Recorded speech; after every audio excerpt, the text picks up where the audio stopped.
Merhaba, bugün sizlere madde bağımlılığının nasıl tedavi edildiğini, bu sürecin hangi aşamalardan oluştuğunu ve neden profesyonel bir destekle yürütülmesi gerektiğini detaylı bir şekilde aktarmaya çalışacağım. Öncelikle şunu unutmamalıyız, madde bağımlılığı bir irade meselesi değil, bir hastalıktır. Bu hastalık beynin ödül ve karar mekanizmalarını etkileyerek kişinin maddeyi kullanma ihtiyacını bastıramamasına yol açar. Bu yüzden tedavi sadece bırakmak istemekle değil, bütüncül bir yaklaşımla mümkün olur.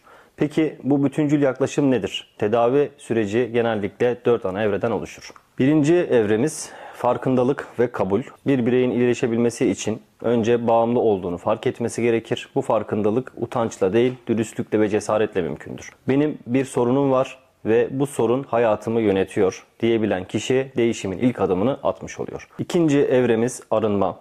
Bu aşamada kişinin bedeni maddenin kalıntılarından temizlenir. Ancak bu süreç çoğu zaman fiziksel yoksunluk belirtileriyle doludur. Titreme, kas ağrıları, terleme, uykusuzluk, depresyon, bu nedenle bu aşamada mutlaka bir sağlık kuruluşunda veya uzman gözetiminde gerçekleştirilmelidir. Üçüncü evremiz psikolojik ve sosyal rehabilitasyon. Beden arındıktan sonra asıl mücadele başlar. Zihinle bağımlılık yalnızca fiziksel değil, aynı zamanda duygusal ve düşünsel bir hastalıktır. Psikoterapi, grup terapileri, davranışçı yaklaşımlar, aile terapisi, bireysel danışmanlık gibi çeşitli yöntemlerle kişinin iç dünyası yeniden yapılandırılır. Manevi destek programları, özdeğer kazandıran aktiviteler ve gönüllülük esaslı çalışmalar bu sürece anlam ve derinlik katar. Dördüncü evremiz sosyal uyum ve nüks önleme. Bağımlı birey artık yeniden topluma karışmaya hazır hale gelir. Ancak bu büyük bir hassasiyet gerektirir.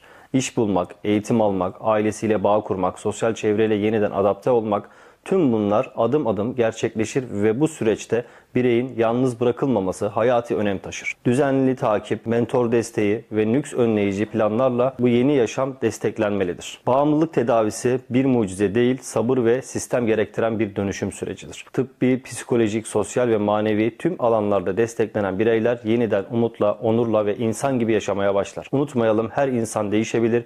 Yeter ki doğru yöntemle doğru insanlar eşlik etsin. Beni dinlediğiniz için teşekkür eder. Sağlıcakla kalın.